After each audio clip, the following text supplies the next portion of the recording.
Nós temos falado já há 2 ou 3 semanas sobre reino de Deus. Reino de Deus. Temos procurado compreender qual é o papel do reino de Deus hoje para nós. Não só qual é o papel do reino de Deus, mas quais são algumas das histórias do reino. Porque se eu quero me conectar a Deus, as histórias do reino são as minhas histórias. Eu quero aprender com as histórias do reino. Eu quero aprender com aquelas histórias que mexem tanto com a nossa vida. Eu tenho falado algumas vezes que, graças a Deus, Ana e eu temos 4 filhos. Isso me deu muita chance de contar a história. Eu gosto muito de contar a história. Então, aquele Era Uma Vez é algo que mexe comigo. Eu quero, então, ouvir algumas das histórias do Rei Jesus e do reino e de que maneira que elas nos afetam. E nós já discutimos que o reino é o contexto no qual Deus governa.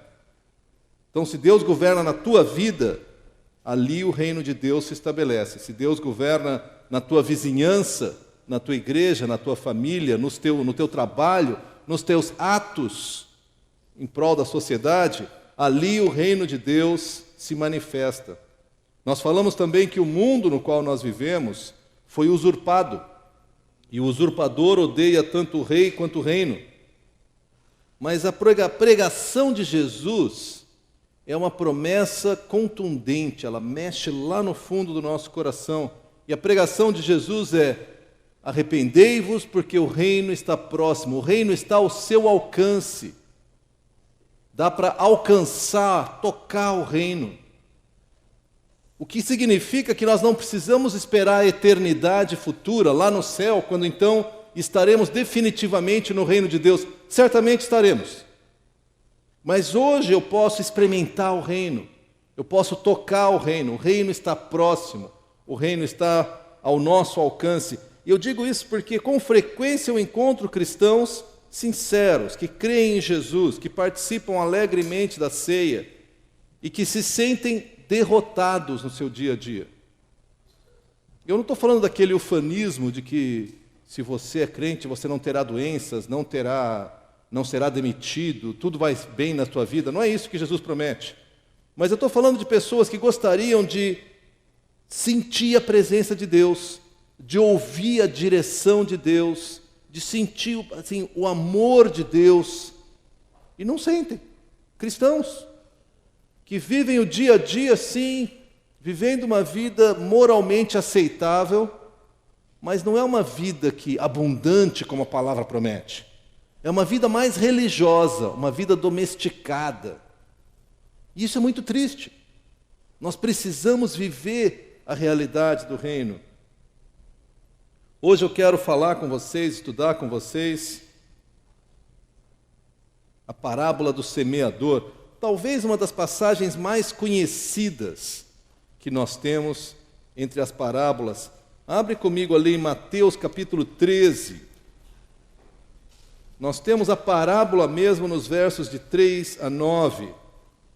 E as parábolas, como nós já explicamos, são histórias que Jesus conta, que têm uma lição. E não adianta você querer encaixar tudo o que tem na parábola. A parábola quer dizer algumas coisas e outras coisas são histórias que dão os contornos do ensino de Jesus. Parábola do semeador, acompanha comigo, Mateus 13, a partir do verso 3, nós lemos assim: Jesus falou muitas coisas por parábolas, dizendo: o semeador saiu a semear.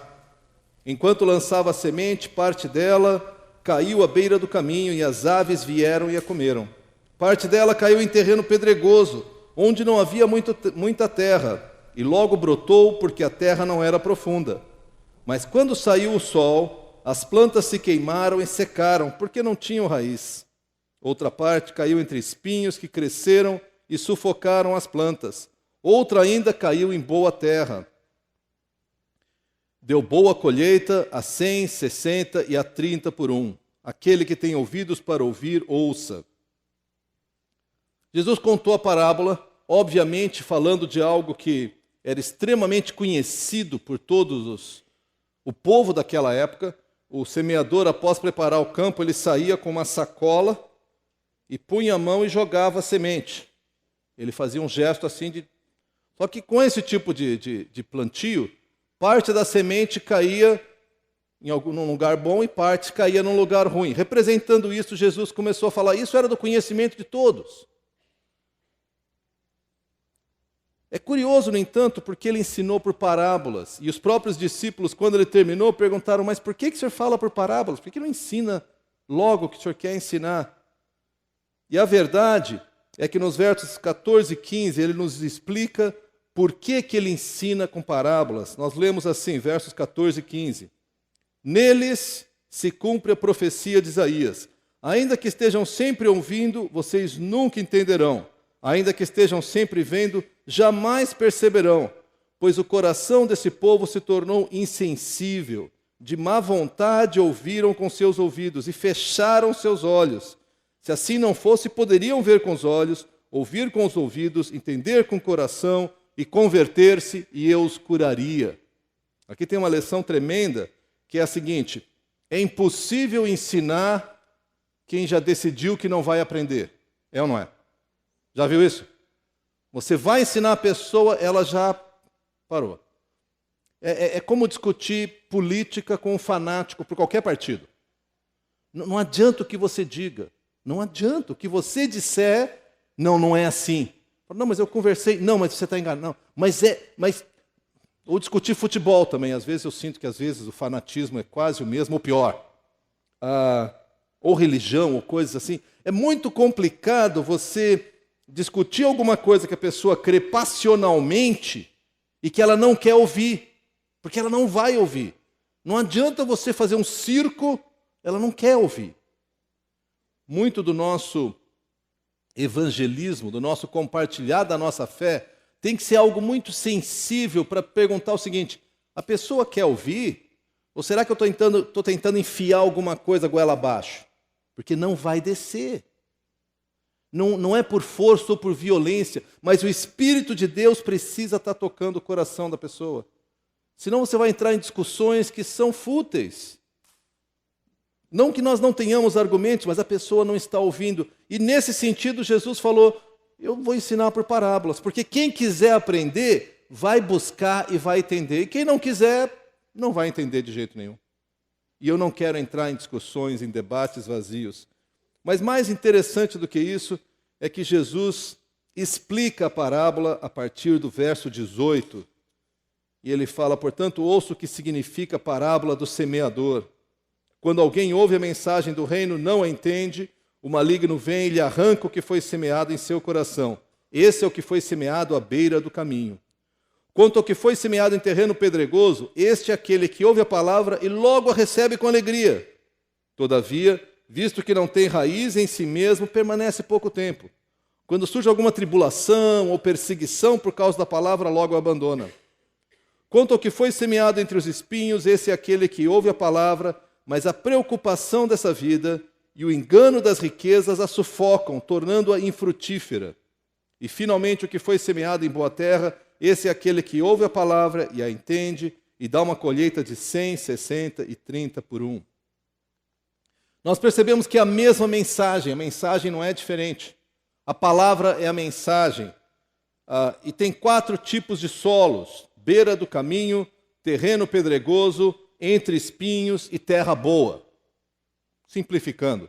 Os primeiros 2, a gente percebe que a palavra, apesar de ter brotado, ela não permaneceu. O primeiro nem brotou. O segundo brotou, mas quando veio as dificuldades, ele abandonou a palavra. Os outros 2, parece que a palavra permaneceu.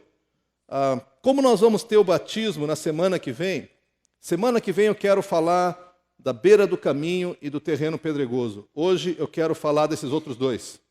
É mais para dentro de casa. Semana que vem, se Deus permitir que nós tenhamos vários visitantes, vai ser muito interessante conversar sobre as primeiras 2 reações à palavra de Deus. A semente, como eu mencionei, é uma só. Se você abrisse, nós não vamos abrir agora, mas ali em Lucas 8:11, Deus fala claramente que a palavra, a semente é a palavra de Deus. E aqui o sentido é muito amplo. Tanto é a palavra de Deus no sentido da salvação, que era o propósito inicial de Jesus, como é a palavra de Deus no sentido de ensino e transformação. E quando a palavra é semeada, ela sempre, fatalmente, ela visa mudança. Não existe... Melhor, eu vou voltar atrás. Existe, não devia existir. Mas quando a palavra vai, ela não volta vazia, porque ela sempre vai provocar uma reação. Mas o propósito de Deus é que a gente possa acolher a palavra, deixar que essa palavra crie as mudanças que tem que acontecer na nossa vida. Eu temo muito, porque nós, povo evangélico em geral, somos o povo da palavra. No tempo do meu pai, ele dizia que a gente era chamado povo da Bíblia. E se você queria dizer que um cara era honesto, você falava, esse aí é Bíblia. Hoje em dia, o povo evangélico tem outra fama. Não vou nem discutir a fama que tem. Mas não é algo tão nobre assim. Mas o fato é que nós recebemos a palavra de Deus. E essa palavra visa transformação. Eu fico às vezes preocupado quando eu converso com alguém, eu falo, o que é que Deus tem te falado? E a pessoa me olha assim como se eu tivesse... Eu não sou de uma igreja pentecostal, Daniel. Não é isso que eu estou dizendo. O que é que Deus tem falado para a sua vida? Eu estive no culto. Que bom que tu esteve no culto. O que é que Deus tem falado? Por quê? Porque a palavra ela tem que gerar mudança. Se ela não gera nenhuma mudança, ou você não ouviu a palavra, ou então tu é aquele primeiro solo que não tem como cair nada ali. Não quer dizer que toda vez que tu abre a palavra, Deus vai falar de uma maneira impactante, mas eu tenho a expectativa de chegar diante de Deus, abrir a palavra e falar, Deus, fala comigo. Fala, eu preciso ouvir o Senhor falar, eu preciso que a palavra pegue o meu coração e que eu tenha que lutar e discutir com isso e mudar alguma coisa e me render a Cristo. Senão, eu corro sério risco de me tornar só religioso. Colecionador de versículos na minha mente. Colecionador de passagens. Pessoas que ouvem várias mensagens, às vezes na internet. Ouviu a mensagem ótima de fulano de tal. O que dizia? Não sei, mas foi ótima. Fantástica. Porque ela me deu uns calafrios assim. Adorei a mensagem. Isso não é semente, isso não é palavra de Deus. Mera concordância também não é a reação que a palavra se propõe a tocar. Eu me preocupo às vezes com a minha vida e com a vida de cada um de nós, quando a pessoa ouve uma mensagem, lê um livro, vê um texto e fala, muito boa a mensagem, muito boa. Você concorda? Concordo. O que mexeu com a sua vida? Nada, mas muito boa a mensagem. Excelente. Gente, tem algo errado aí. A mensagem não foi feita para entretenimento. Tem coisas melhores para entretenimento. A mensagem foi feita para confrontar, para mexer, para desafiar, para cutucar, para te provocar. Não para nos levar ao sono ou à complacência. Boa palavra, gostei. Estou dormindo aqui. Primeiro solo que nós vamos ver hoje é o solo que a semente que caiu entre espinhos. Eu projetei aqui o verso, ele diz assim, quanto ao que foi semeado entre os espinhos, esse é aquele que ouve a palavra, mas a preocupação dessa vida e o engano das riquezas a sufocam, tornando-a infrutífera. Gastei algum tempo em cima desse texto para compreender, e a primeira coisa que eu vi é isso aqui, ele ouve a palavra. A palavra chegou até ele, não é só que ele ouviu um ruído aqui, não, essa palavra mexeu com ele. E a gente vai ver que ela germina, ela cresce. Então é alguém que acolheu a palavra. Mas alguma coisa acontece, porque olha só, é infrutífero. É infrutífero. Teve alguém que já me contou que tempos atrás, quando eles moravam no campo, e o pai tinha que fazer uma decisão difícil, às vezes, entre eu vou semear toda a semente ou vou guardar parte para comida. Porque se eu comer tudo que eu colhi, eu não tenho que plantar no ano que vem. Então ficava aquela situação difícil, às vezes, de o quanto que eu vou comer, o quanto que eu vou guardar, e às vezes eu vou guardar, vou me alimentar menos do que eu gostaria, mas eu preciso guardar para o ano que vem. A ideia aqui tem muito essa de acolher e deixar que ela germine e que ela gere fruto. A semente tem que gerar fruto, tem que gerar mudança, tem que gerar coisas novas. Alguma coisa fez essa planta se tornar infrutífera. Ele ouviu a palavra, mas ela é infrutífera. Não tem uma coisa errada. E a gente vai olhar aqui, a primeira coisa é o seguinte, a planta infrutífera, o que a gente percebe? Primeiro, pode parecer que não, mas ela é uma planta viva. Trazendo para o nosso mundo de hoje, existe vida espiritual nessa pessoa. Esse indivíduo tem conhecimento de Jesus. Ele se conecta com Jesus. Ele até sente a presença de Deus, só não gera fruto. Está meio morto. Meio vivo, né? O meio morto está meio vivo. Né? Não é zumbi que está morto e vivo, não, é meio a meio. Tá? E o curioso é que ele tem vida, mas alguma coisa impediu que essa semente seguisse o seu curso normal. E repara só, a expressão aqui é normal. Alguma coisa impediu que essa semente ou essa planta frutificasse. Com frequência, nós temos a impressão que cristãos que crescem são a exceção. Volta e meia na igreja, nós temos um cristão que chega, toma uma decisão por Jesus, e ele começa a estudar a Bíblia, começa a mudar a vida, e começa a se dedicar, e nós falamos, olha, que coisa especial, né? Puxa vida, tão pouco tempo na igreja já faz tanta coisa. Como se fosse uma aberração. Deixa eu dizer, queridos, aberração somos nós. Nós somos as plantas infrutíferas. Que o normal é produzir fruto. Isso é o normal. Ninguém planta nesse contexto de colheita só para bonito. Plantei e está bonito, viçoso, vai dar fruto nenhum, mas está bonito. O fazendeiro fica desesperado se acontecer isso, ele vai morrer de fome. A coisa é grave, é séria. O normal é mudança, o normal é gerar fruto, o normal é ter uma vida transformada, o normal é você deixar o Espírito Santo mexer com a sua vida. O normal é que na hora do sufoco, você dobre os seus joelhos diante de Deus e se entregue o coração a Deus e Deus vai falar contigo. Isso é normal. E para nós parece que, essa pessoa, imagina, ele ora e as coisas acontecem. É curioso isso, né? Como a gente troca. Essa planta foi impedida de seguir seu curso normal, porque ela foi sufocada. A palavra é literalmente estrangulada. Não passa oxigênio suficiente. E ela foi sufocada por duas coisas: preocupações dessa vida e engano das riquezas. Ela não tem sucesso, ela não pode correr, porque ela não pode respirar. Ela não pode progredir. Eu quero olhar com vocês cada uma dessas situações que impedem a planta de ser frutífera. Primeiro, preocupações dessa vida. Abra comigo ali em Mateus, capítulo 6. Volta algumas páginas aí na sua Bíblia. Mateus 6, eu vou ler um texto, é um pouco longo, 25 a 34. Me acompanhe enquanto eu leio, por favor. Mateus 6, de 25 a 34. É um texto bastante conhecido. E com frequência nós precisamos voltar ao que é conhecido. Portanto, eu lhes digo, dizia Jesus, não se preocupem com a sua própria vida, quanto ao que comer ou beber, nem com o seu próprio corpo, quanto ao que vestir.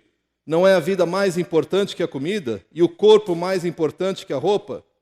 Observem as aves do céu. Não semeiam, nem colhem, nem armazenam em celeiros, contudo o Pai Celestial as alimenta. Não têm vocês muito mais valor do que elas? Quem de vocês, por mais que se preocupe, pode acrescentar uma hora que seja a sua vida? Por que vocês se preocupam com roupas? Vejam como crescem os lírios do campo. Eles não trabalham nem tecem, contudo eu lhes digo que nem Salomão, em todo o seu esplendor, vestiu-se como um deles. Se Deus veste assim a erva do campo, que hoje existe e amanhã é lançada ao fogo, não vestirá muito mais a vocês, homens de pequena fé. Portanto, não se preocupem dizendo que vamos comer, que vamos beber, ou que vamos vestir. Presta atenção nesse próximo verso.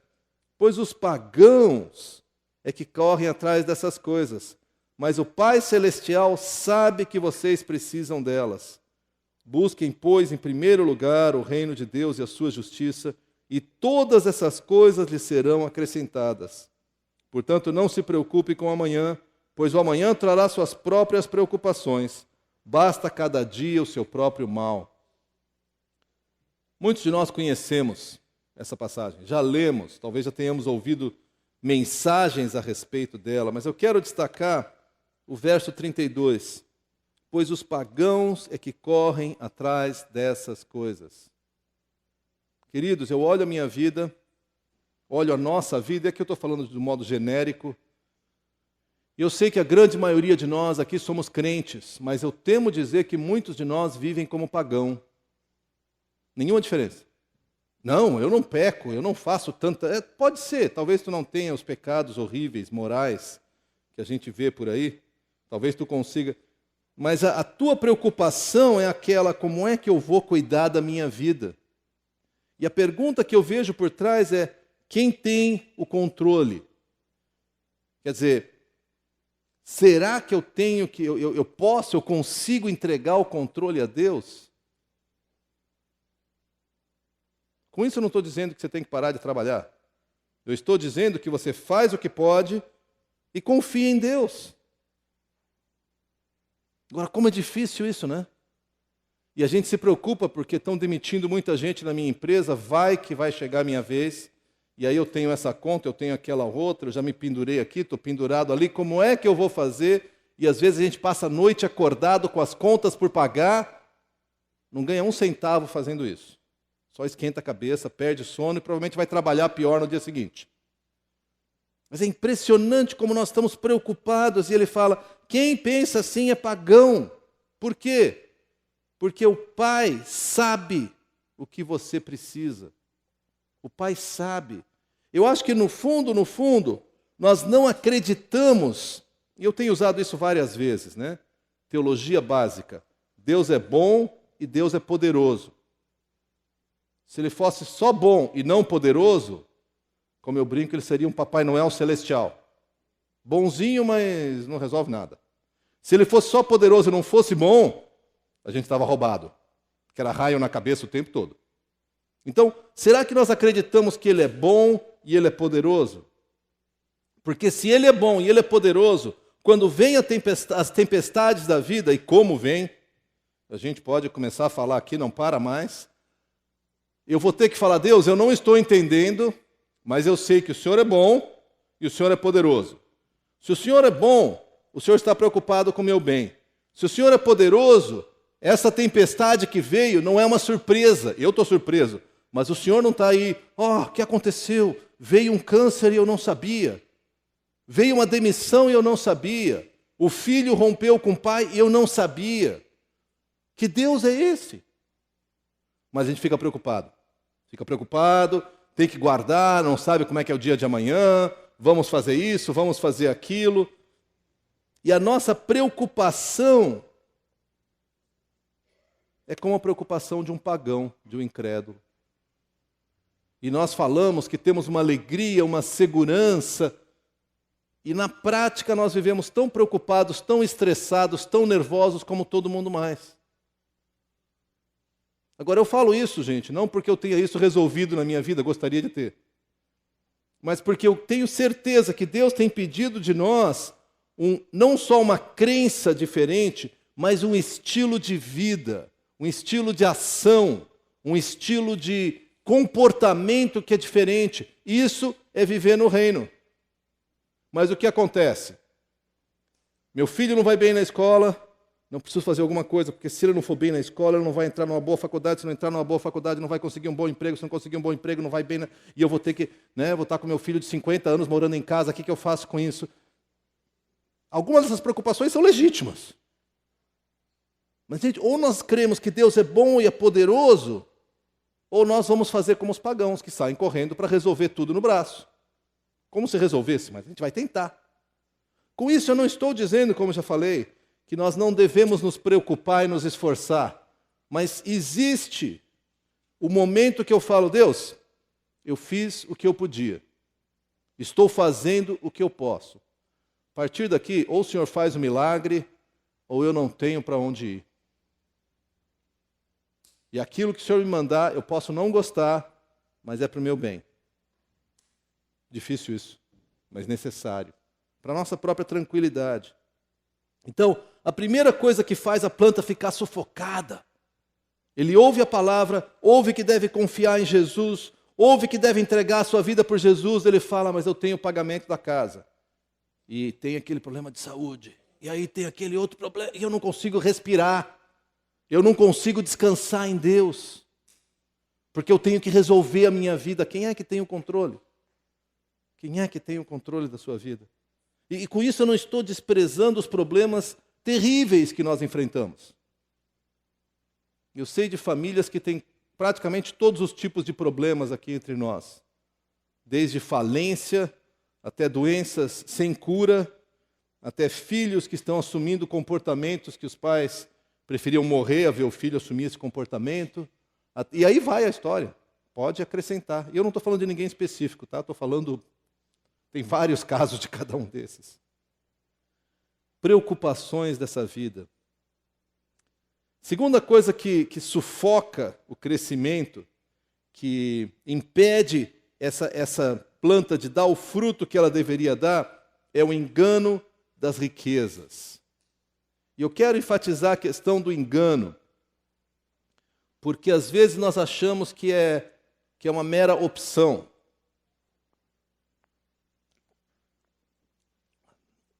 Eu lembro de um dos meus filhos, que eu não vou dizer qual que é, que chegou para mim, ele era pequenininho, chegou para mim um dia correndo e falou, pai, precisa comprar Nescau.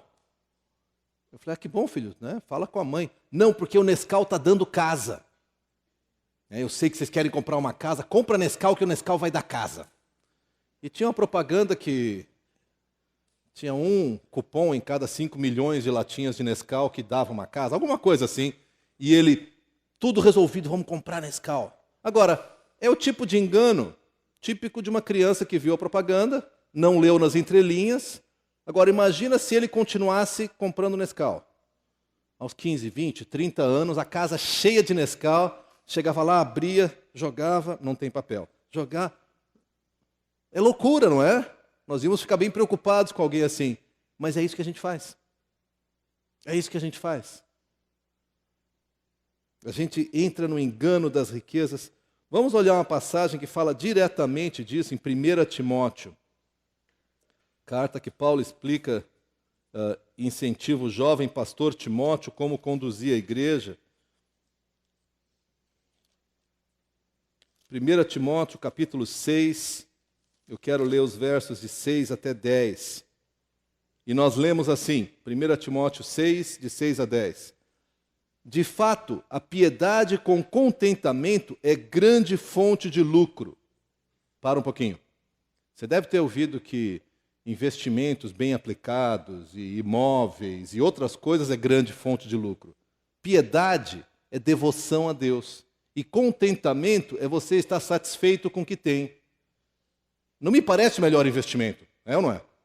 Mas ele diz aqui, piedade com contentamento é grande fonte de lucro. Pois nada trouxemos para esse mundo, e dele nada poderemos levar. Todos conhecem aquela frase que caixão não tem gaveta. Né? Ou seja, depois que você morrer, não adianta você abrir uma gavetinha, encher de dinheiro, você não vai fazer nada, que você está morto, né? E botar bastante dinheiro, porque eu vou levar. A gente luta. Né? Pessoas gastam toda a sua vida para juntar, para quê? Se ele conseguir juntar, é para os filhos brigarem depois que ele se faz. Quantos aqui já viram filhos brigando por herança? Não levanta a mão, por favor, mas... Né? Então, queremos abençoar os nossos filhos? Desculpa os jovens e adolescentes aqui presentes. Não te preocupa tanto com a herança material, tá? Não te preocupa tanto. Se puder sobrar alguma coisa, amém, abençoa eles. Preocupa em construir vida, coração. Deixa eu continuar, verso 6. De fato, a piedade com contentamento é grande fonte de lucro, pois nada trouxemos para esse mundo e dele nada poderemos levar. Por isso, tendo que comer e com que vestir-nos, estejamos com isso satisfeitos. Os que querem ficar ricos caem em tentação, em armadilhas e em muitos desejos descontrolados e nocivos, que levam os homens a mergulharem na ruína e na destruição, pois o amor ao dinheiro é a raiz de todos os males. Algumas pessoas, por cobiçarem o dinheiro, desviaram-se da fé e se atormentaram com muitos sofrimentos. Eu estava lendo um texto essa semana, 2 semanas atrás, preparando essa mensagem, em que o autor pergunta assim: quantos de vocês acreditam, e também não precisa levantar a mão, por favor, que se eu tivesse um pouquinho mais de dinheiro eu seria mais feliz? Não precisa ser muito. Para uns 2 mil, para outros 100 mil, para outros meio milhão. Um pouquinho é relativo, tá? Eu não preciso de muito, eu só precisava de dinheiro para cuidar disso. E se você é um humano normal, daqui a pouco você fala, não, podia ter um pouquinho mais para isso. E aí, quem sabe, mais um pouquinho para aquilo. E aí eu podia fazer uma reserva, porque no futuro, sabe como é que é, né? Quero um rendimento para poder... E não tem fim. É impressionante. Se eu tivesse um pouquinho mais de dinheiro, só um pouquinho mais.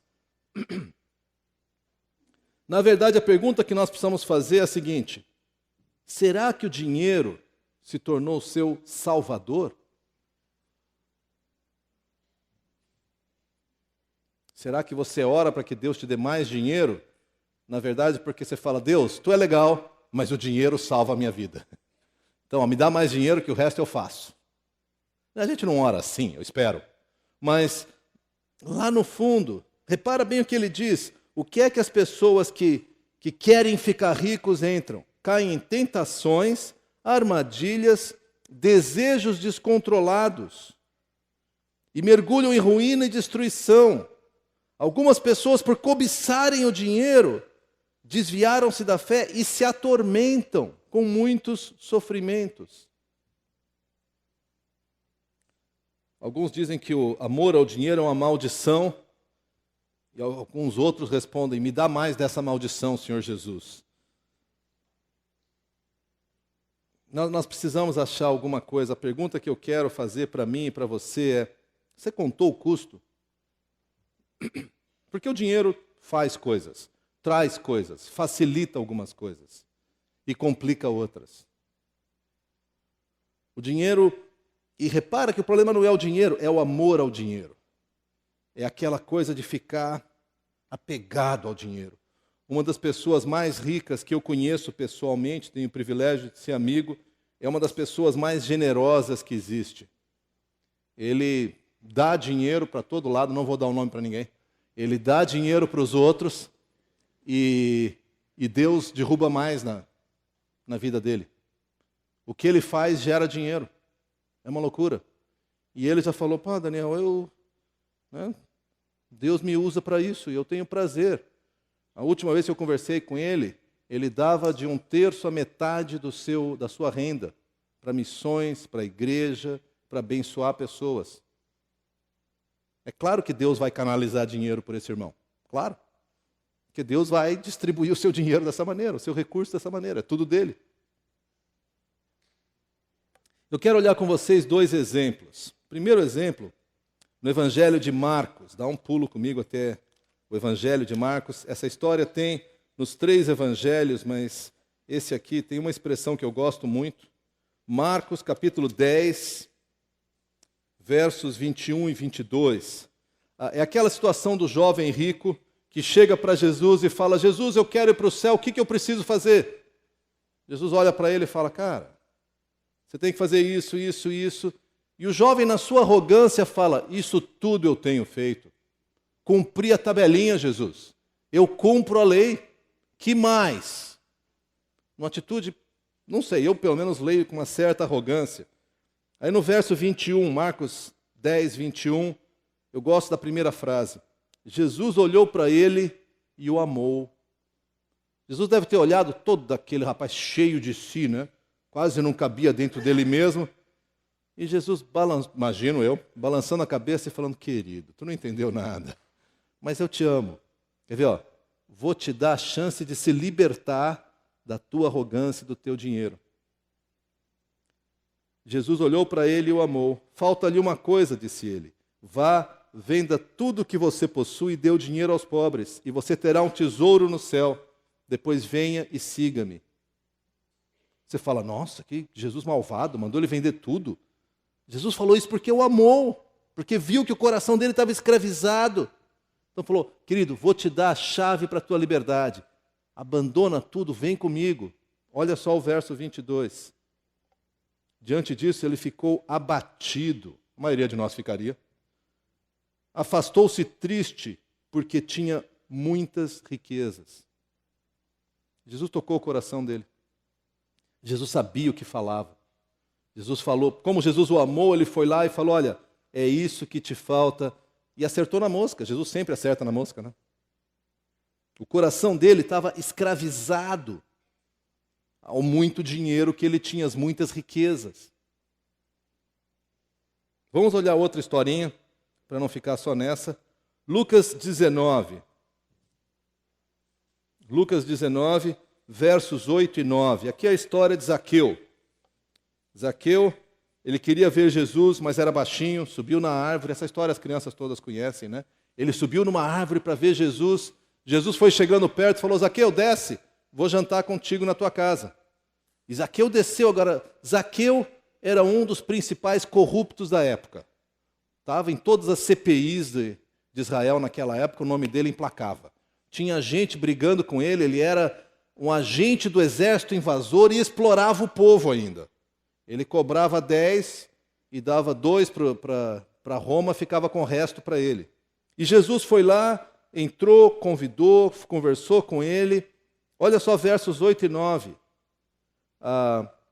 Mas Zaqueu levantou-se e disse ao Senhor, olha, Senhor, estou dando metade dos meus bens aos pobres, e se de alguém extorquir alguma coisa, devolverei 4 vezes mais. Aqui não registra que naquele momento Jesus, antes dessa palavra, Jesus falou, Zaqueu, você tem roubado, cara, para com isso. Precisa devolver, isso é feio. Não, Jesus foi, ele ficou tão cheio com a presença de Jesus, ele ficou tão encantado com a presença de Jesus, que ele falou, gente, eu estou escravizado a esse dinheiro, ando na rua, todo mundo briga comigo, tem essas acusações pendentes sobre mim, eu não quero essa porcaria. Jesus, eu vou pegar metade, eu vou dar, vou pagar todas as minhas dívidas, porque eu encontrei um tesouro maior, Jesus. E a expressão de Jesus é maravilhosa. Verso 9, Jesus lhe disse, hoje houve salvação nessa casa, porque esse homem também é filho de Abraão, pois o Filho do Homem veio buscar e salvar o que estava perdido. Percebe os dois quadros? O primeiro é rico e fala, Senhor, o que eu posso fazer para ir para o céu? Jesus fala, ele continua cheio de si. Jesus, amando, fala assim, cara, sabe o que você faz? Entrega tudo e ele vai embora triste. O outro Jesus chega e é um corrupto, extorquia dinheiro do povo. Jesus se apresenta e esse cara fala, eu vou dar o que eu tenho, eu vou pagar minhas dívidas e metade eu vou dar para os pobres. E Jesus diz, hoje houve salvação nessa casa. Um coração endurecido, o outro que se entrega. Eu quero fazer uma parte aqui, que é sobre as contribuições na Conde. E por que eu quero fazer isso? Em primeiro lugar, eu quero avisar os visitantes, eu vou falar isso mais para frente de novo, isso aqui não é para ti. Não é para ti, é só para membro. Membros são aquelas pessoas que se comprometeram com essa igreja, com o sustento dessa igreja, com a vida dessa igreja. Se você é visitante, se você está querendo conhecer Jesus, seja muito bem-vindo. Não estou falando contigo, nesse pequeno parênteses, me permitam, por favor. Por um ano, como Conde, até recentemente, nós atingimos plenamente o alvo. Nós aumentamos o alvo porque nós queremos investir mais. Nós queremos investir em missões, nós queremos investir nos vários ministérios que nós temos. Nós queremos começar novos ministérios. O que aconteceu é que, a partir do momento que nós aumentamos o alvo, falamos, puxa, agora a gente pode chegar até aqui para investir mais no reino. As ofertas caíram abaixo do que tinha antes. Até hoje eu não sei se o pessoal ficou bravo porque nós aumentamos o alvo e passaram a dar menos. Talvez. O fato é, não parou. Não é que parou, diminuiu sensivelmente. Alguém pode falar, nos 2 últimos meses nós alcançamos o alvo, é verdade. Nos 2 últimos meses tivemos ofertas especiais. Teve uma pessoa em cada mês, se não me engano, que foi abençoado de um modo especial e resolveu fazer uma oferta especial para a igreja. As ofertas regulares continuam baixas. Agora, tem alguma coisa errada com isso. Porque nós temos visto a bênção de Deus em vários lugares. E antes de explicar, mostrar um pouco mais o que eu quero mostrar, deixa eu explicar algumas coisas muito claras sobre contribuições na Conde. Primeiro, elas são voluntárias. A gente não passa carnê, você não recebe uma carta cobrando, o senhor está em atraso 3 meses das suas ofertas. Não existe isso. E nós não queremos isso. Graças a Deus, na Conde, além das ofertas serem voluntárias, a administração é completamente separada da parte ministerial. Eu não assino cheque, graças a Deus. Eu não sei quanto entra. Posso pedir um relatório, como você também pode, e ver para onde foram os gastos. Isso me dá muita liberdade de falar sobre isso. Mas as contribuições são voluntárias. Segundo, é um compromisso que nós assumimos como membros. A maioria de nós não lembra o compromisso de membro que você assumiu, mas você assumiu, se você é membro, e assinou que você contribuiria para o sustento do trabalho da Conde. E aqui a ênfase é membros. Nós temos várias pessoas que cooperam com a gente que não são membros. Eu acho que deviam ser, mas vamos chegar lá depois, tá? Estou falando agora daqueles que são membros. Mais uma coisa, essas ofertas, elas devem ser feitas com gratidão e alegria. Se você vai dar e fala, tem que dar, porque senão o Daniel fica depois reclamando, tá? Toma aqui, ó. Por favor, não dá. Você não está dando para mim, você está dando para Deus.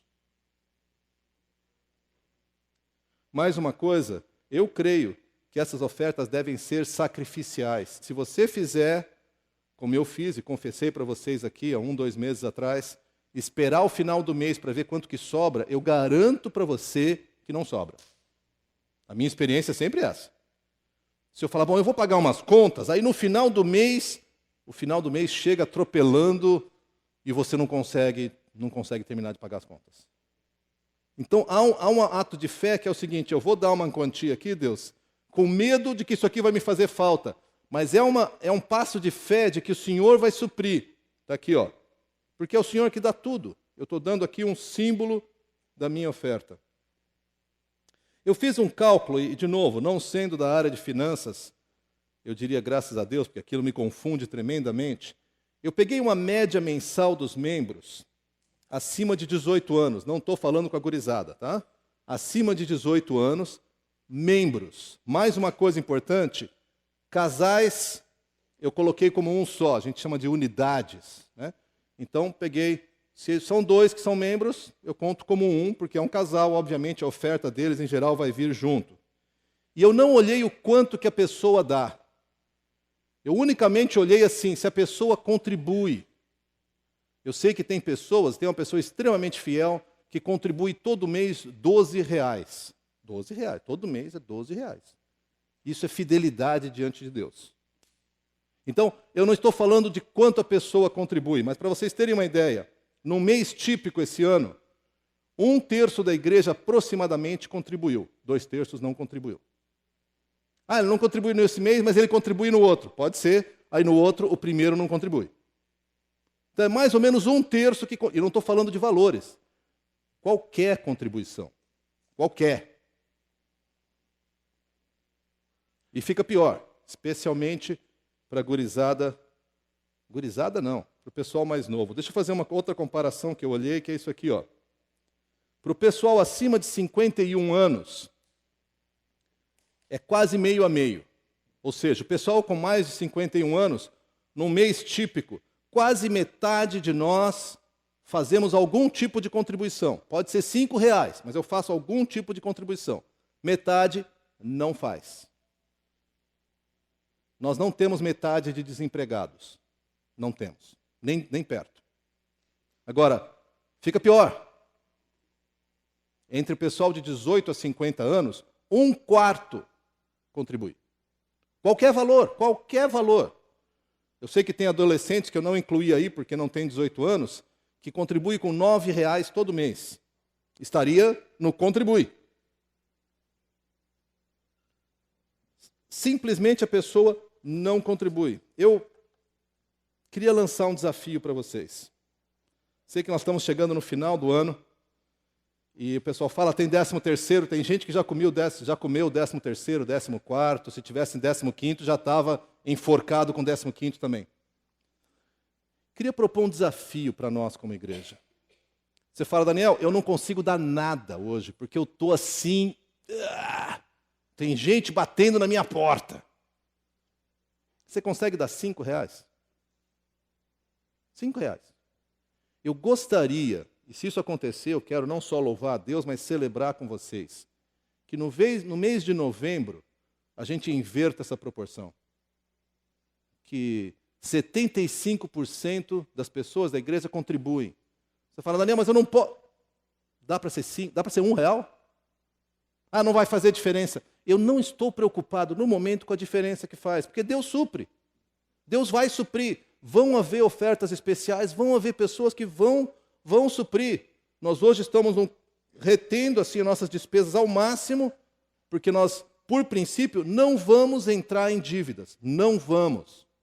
O que nós vamos fazer, eu não sei. Mas vamos fazer o que for necessário para não entrar em dívida.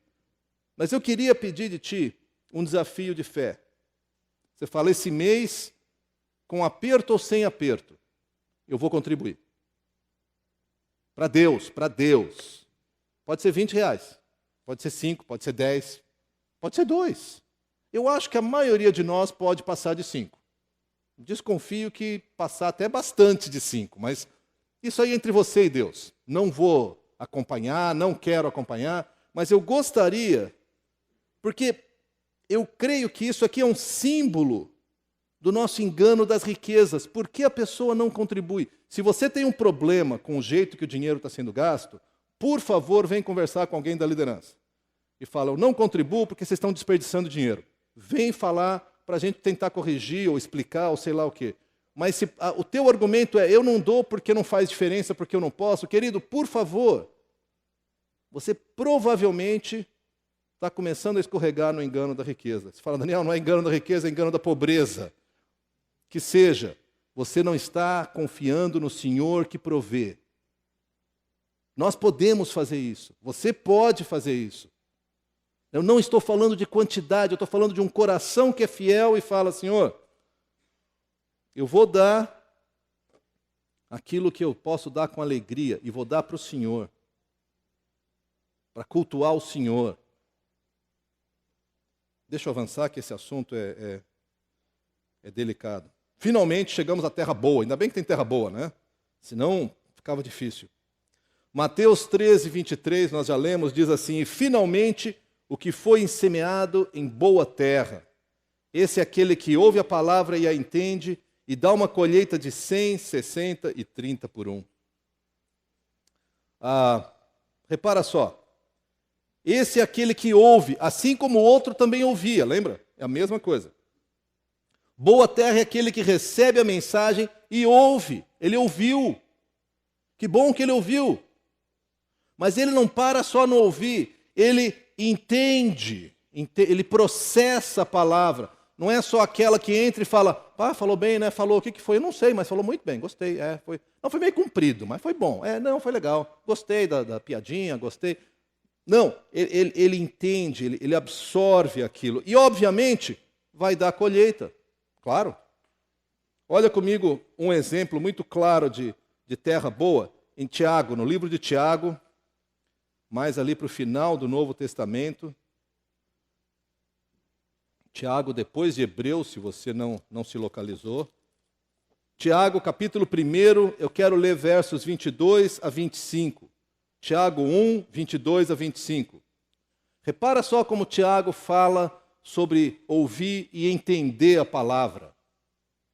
Tiago 1, de 22 a 25. Sejam praticantes da palavra e não apenas ouvintes. Olha só, enganando-se a si mesmo. Quem é só ouvinte e não praticante, está se enganando. Aquele que ouve a palavra e não a põe em prática é semelhante a um homem que olha a sua face no espelho e depois de olhar para si mesmo sai e logo esquece a sua aparência. Mas o homem que observa atentamente a lei perfeita, que traz a liberdade, e persevera na prática dessa lei, não esquecendo o que ouviu, mas praticando, repara só, não diz que será santo e abençoado, diz que ele será feliz naquilo que fizer. Feliz. Seu coração vai ser cheio. Por quê? Porque você não é só ouvinte. Você também põe em prática. E ao colocar em prática a palavra de Deus, você experimenta o poder de Deus. A consolação de Deus, aquela paz que excede todo o entendimento, que te dá a coragem de dar passos de fé, de arriscar o teu emprego, de arriscar relacionamentos, te dá vida. Porque a coisa mais terrível que existe para mim é o cristão que ele é todo cuidadoso, ele não arrisca nada, ele não crê em nada, ele está aqui quietinho, só esperando ser levado para o céu. Que pobreza, gente. Jesus não falou que a vida abundante era só lá no céu, ele falou agora. Nós podemos experimentar o poder do perdão, a transformação que vem quando você perdoa alguém, a transformação que vem quando você pede perdão para alguém, a transformação que vem quando você se encontra com alguém para quem você deve e fala, olha, eu devo, não nego, vou te pagar, tem misericórdia de mim. O poder de Deus quando você abençoa alguém, liga para alguém do nada e fala, olha, estive pensando em você, queria orar contigo por telefone, posso? Senhor Jesus, abençoa esse irmão, que ele tenha um dia muito bom na tua presença, cuida das preocupações dele, consola o coração dele, amém. Deus te abençoe. Em 1 minuto tu faz isso, gente. Mas à medida que você ousa em nome de Deus, a palavra diz, você será mais feliz naquilo que você fizer. Então, a nossa vida vai perder essa coisa meio rançosa de uma religiosidade sem graça. Sabe aquela religiosidade que não enche o coração de ninguém? Não é isso que Deus quer para nós, querido. Não é isso que Deus quer para nós. Por fim, fala de frutos, que dá uma colheita. Eu quero ler essa passagem que fala da colheita lá em Gálatas, para a gente poder olhar, porque às vezes frutos a gente acha que é uma coisa muito estranha. Mas a Bíblia define o que é fruto do Espírito Santo. O fruto do Espírito Santo é amor, alegria, paz, paciência, amabilidade, bondade, fidelidade, mansidão, domínio próprio. Contra essas coisas não há lei. Perdão, eu errei aqui, é Gálatas 5, é que o 6 está logo embaixo, eu copiei o 6, mas é 5. Muito bem, muito bom. Ainda bem que tem gente acordada aqui. Gálatas 5. Queridos, o que eu quero destacar aqui, a grande pergunta, você fala, tá, e como é que eu faço? Como é que eu saio dos espinhos para a terra boa? Nós cantamos sobre isso hoje. Eu me rendo diante de ti, Senhor. Eu abandono o meu sistema de vida. Eu abandono os truques que eu aprendi desde o berço sobre como viver uma vida feliz. Guarda dinheiro, não faz isso, não gasta demais, cuidado. Eu me rendo na tua presença, Senhor, e reconheço que o Senhor é dono de tudo. Eu mexo profundamente na minha terra e começo a arrancar os espinhos, que são as mentiras que o diabo planta na sua vida. E olha, eu já vi cristãos maduros, preocupadíssimos porque não conseguiram comprar o carro do ano. Tiveram que comprar o carro do ano passado. E a minha vontade é falar, cria vergonha, meu filho. Tu tem carro. Tu tem carro. Pessoas que ficam preocupadíssimas. Um irmão lá em São Paulo, quando eu era pastor lá, que chegou para mim falando, esse ano foi muito difícil. Ele era um empresário, muito difícil. Eu não sei o que eu vou fazer, estou desesperado. Não vou poder ir para a Europa, vou só até Miami. Eu não quero ridicularizar esses irmãos, porque algumas das minhas prioridades, o irmão que tem muito menos que eu vai falar, não, está chorando com o quê, cara? Tu tem tanta coisa. E é verdade. Os espinhos na nossa vida são aquelas coisas que para nós é o mínimo imprescindível. Menos que isso não dá nem para viver. Meus pais se casaram já faz alguns anos, é verdade, né? Eles tinham fogão a lenha, porque a casa tinha fogão a lenha. Ponto. Minha mãe conta a alegria quando meu pai chegou e falou: fiz uma loucura, comprei uma geladeira. Ele falou: mas como é que funciona isso? Quando eu e a Ana Paula já casamos, já tinha geladeira, tá? E já tinha fogão, e já tinha máquina de lavar. Não tinha secadora e outras coisas, não tinha televisão. Não que precisasse muito naquela época, mas tudo bem. De qualquer maneira, hoje, quando o casal vai se casar, eu ouço alguns dos caras que estão casados assim: pá, mas Daniel, não tem uma secadora. E a geladeira não deu para a gente comprar aquela geladeira, uma geladeirinha. E não tem o micro desse daquele jeito, e não tem... Gente, eu estou de pleno acordo, e eu espero que meus filhos ao se casar tenham tudo isso. Eu não tenho problema da gente querer mais. O que me entristece é a nossa ganância e nós determinarmos para Deus qual que é o mínimo que nós precisamos. E o nosso mínimo é muito mais do que nós precisamos. Nós somos um povo rico. Nós somos um povo afluente. Nós somos um... Que tristeza. E não é essa a realidade do nosso país, não é essa a realidade da nossa cidade. Basta cruzar a primeira ponte, chegar na primeira das ilhas, que você vai conhecer um mundo inimaginável. Nós somos ricos e choramos de barriga cheia. Será que nós queremos o reino? Será que nós queremos? Venha o teu reino, Senhor Jesus, tem certeza? Eu quero o reino. Eu acho que a maioria de nós queremos. Nós queremos experimentar a presença do Rei. Nós queremos viver no reino. Nós queremos conhecer o poder do reino. Às vezes a gente balança, às vezes a gente vai e volta, às vezes a gente fica confuso. Mateus 4,17, quando Jesus começa a pregar, e a pregação dele é simples: arrependam-se, o reino está próximo. Baixe sua cabeça comigo. Vamos orar e pedir que Deus aplique a sua palavra ao nosso coração.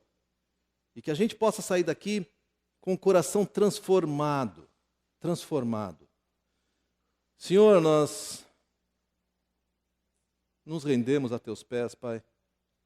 Quando eu vejo as histórias do reino, que deveriam ser as nossas histórias, eu me vejo tão distante delas, Pai. Eu percebo tanto espinho na minha vida, tanta preocupação com essa vida, tanta preocupação financeira, engano de riqueza. Pai, liberta-nos dessas correntes, como o Senhor libertou Zaqueu. Liberta-nos do engano dessa corrida maluca atrás de dinheiro e de mais e mais e mais. Dá-nos a liberdade de viver no Teu reino e de gozar da Tua presença na nossa vida. Pai, eu quero pedir que o Senhor nos ensine a caminhar pela fé na realidade desse reino, ousando e arriscando para podermos conhecer a Tua intimidade, ousando e arriscando porque o Senhor é digno e tudo que temos é Teu, Pai, e nós ficamos aqui segurando. Pai, perdoa a nossa ganância, perdoa o nosso engano de riquezas. Toca o nosso coração profundamente, revolve a terra da nossa vida, Pai, para que a gente seja terra boa. Limpa a terra, Senhor Jesus. Eu quero me render na Tua frente, pedir que o Senhor tire os espinhos, tire as pragas da minha vida. E tire também, limpe também a praga dos meus irmãos queridos, Pai. Que cada um de nós possa ter o seu coração como terra boa, pronta para receber a semente e para frutificar para a Tua glória, Pai. Usa a nossa igreja para a Tua glória, Pai. Usa a minha vida, usa a minha família, usa cada um de nós aqui. E que nós possamos inverter aquelas proporções que eu falei e sermos um povo muito mais conectado contigo e com o Teu reino. Essa é a razão de nós estarmos aqui e para Ti nós damos toda a glória. No nome de Jesus é que oramos. Amém.